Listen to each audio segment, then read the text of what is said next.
Secretary Rubio, for being here. We just heard from President Zelensky. He said he does not think that he owes President Trump an apology for what happened inside the Oval Office today. Do you feel otherwise? I do, because you guys don't see, you guys only saw the end. You saw what happened today. You don't see all the things that led up to this. So let me explain. The president's been very clear. He campaigned on this. He thinks this war should have never started. He believes, and I agree, that had he been president, it never would have happened. Now here we are. He's trying to bring an end to this conflict. We've explained very clearly what our plan is here, which is we want to get the Russians to a negotiating table. We want to explore whether peace is possible. They understand this. They also understand that this agreement that was supposed to be signed today was supposed to be an agreement that binds America economically to Ukraine, which to me, as I've explained, and I think the president alluded to today, is a security guarantee in its own way, because we're involved. It's now us. It's our interests. That was all explained. That was all understood. And nonetheless, for the last 10 days, in every engagement we've had with the Ukrainians, there's been complications in getting that point across, including the public statements that President Zelensky has made. But they insisted on coming to D.C. This agreement could have been signed 5 days ago, but they insisted on coming to Washington. And there was should have been a very clear understanding. Don't come here and create a scenario where you're going to start lecturing us about how diplomacy isn't going to work. President Zelensky took it in that direction, and it ended in a predictable outcome as a result. It's unfortunate. That wasn't supposed to be this way, but that's the path he chose. And I think, frankly, sends his country backwards in regards to achieving peace, which is what President Trump wants at the end of the day, is for this war to end. He's been as consistent as anyone can be about what his objective is here. But what specifically do you want to see President Zelensky apologize for? Well, apologize for turning this thing into the fiasco for him that it became. There was no need for him to go in there and become antagonistic. Look, this thing went off the rails. You were there, I believe. It went off the rails when he said, let me ask you a question to the vice president. What kind of diplomacy are you talking about? Well, this is a serious thing. I mean, thousands of people have been killed, thousands. And he talks about all these horrible things that have happened to prisoners of war and children, all true, all bad. This is what we're dealing with here. It needs to come to an end. We are trying to bring it to an end. The way you bring it to an end is you get Russia to the table to talk. And he understands that attacking Putin, no matter how anyone may feel about him personally, forcing the president into a position where you're trying to goad him into attacking Putin, calling him names, maximalist demands about Russia having to pay for the reconstruction, all the sorts of things that you talk about in a negotiation. Well, when you start talking about that aggressively, and the president's a deal maker, he's made deals his entire life, you're not going to get people to the table. And so you start to perceive that maybe Zelensky doesn't want a peace deal. He says he does, but maybe he doesn't. And that active, open undermining of efforts to bring about peace is deeply frustrating for everyone who's been involved in communications with them leading up to today. And I think he should apologize for wasting our time for a meeting that was going to end the way it did.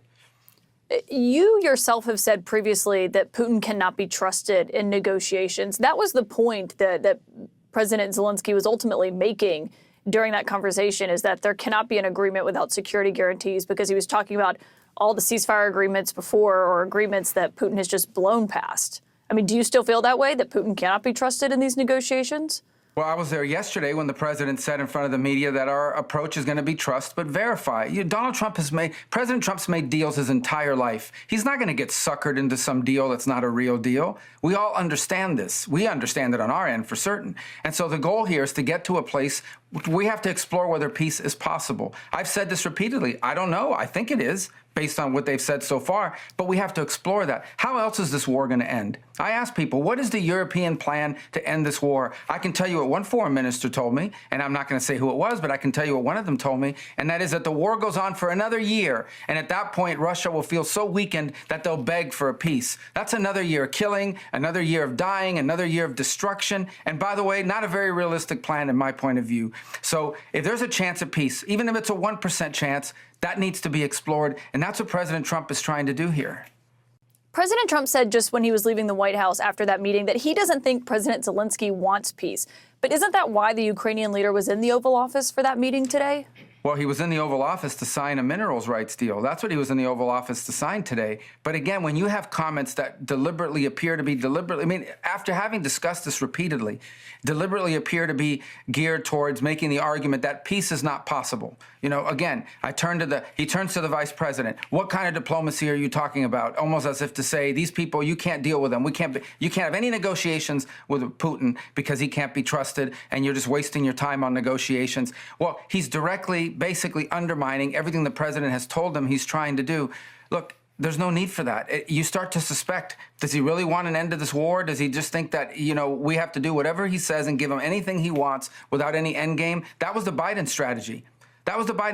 We were funding a stalemate. We were funding a meat grinder. And unfortunately, for the Ukrainians, the Russians have more meat to grind, and they don't care about human life. We've seen it, human waves, the North Koreans, etc. And so this is a very complex thing. It's very delicate. It's very costly. It's very bloody. It needs to be brought to an end, but it isn't going to be brought to an end with public pronouncements and maximalist demands in the public, but in real diplomacy. The vice president was right. When you say they don't care about life, are you talking about the Russians or the Ukrainians? Well, the Russians, they're conscripting by the hundreds of thousands. They brought in North Korean troops that were slaughtered in Kursk, and they keep going because they got more people. That's the other fact. Look, and it's, again, we go back to the same point. I'm not going to fall into this trap of the who's bad and who's evil. People can make those conclusions. People have seen how this narrative has played out and where we are today and how this all started and so forth. The point now is it has to end. And the way it ends is you get people to a negotiating table, and the president, who's the ultimate deal maker, knows you don't get people to a negotiating table when you're calling them names and you're accusing them of things, because at the end of the day, this is not a political campaign. Okay, this is high stakes international diplomacy and an effort to bring about an end to a very, very dangerous war. But you yourself, sir, have said before that you believe Putin is a war criminal, that is a widely accepted fact. You've called him a butcher. And you've said that as a Secretary of State, you do believe it's important for someone with such global influence as you have to speak with that kind of moral clarity. Yeah, and at this moment, as Secretary of State, my job working for the president is to deliver peace, to end this conflict and end this war. Ultimately, that is the job of the State Department. The State Department doesn't fight wars, it ends them. It tries to end them. And that's usually, by the way, celebrated. Throughout history, I've watched presidents that bring about an end to wars and conflicts, and people celebrate that. They applaud it. I think we should be very proud and happy that we have a president whose prime objective is not to get into wars, but to prevent wars and to get out of wars. That is a very noble, laudable goal. Everyone should be applauding it, and he should be given the space to do that, not undermined by demands that he call Putin names or that we say things that impede the ability to conduct real diplomacy, as the vice president said today. To follow up on what you just said a moment ago, are you saying that you have doubts that President Zelensky wants this war to come to an end? What I have doubts about is whether he's willing to say and do the things that we need in order to get a negotiation. Again, you guys, this has been going on for 10 days. And, to see things in the press saying we're not coordinating with the Ukrainians, that's absolutely false.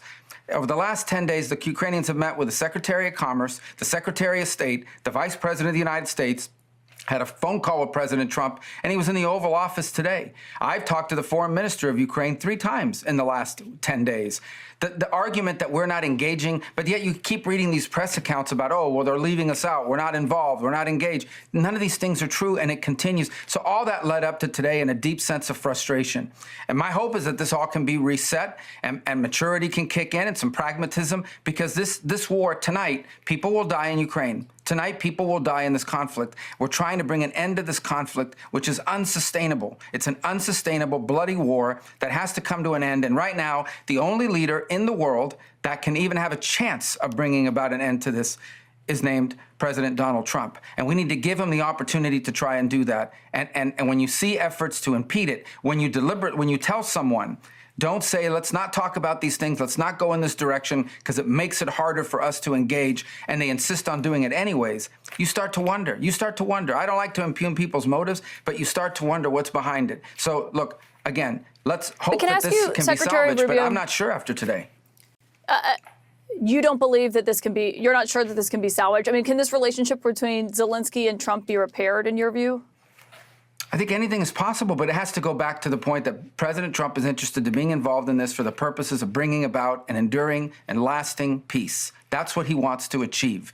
And I think if I'm a country, okay, that's involved in a war with a bigger country, who's losing thousands of people, who's had 3 million people leave my country because they can't be there, who is facing these challenges, I would be thanking a president who's trying to help bring about an end to this war.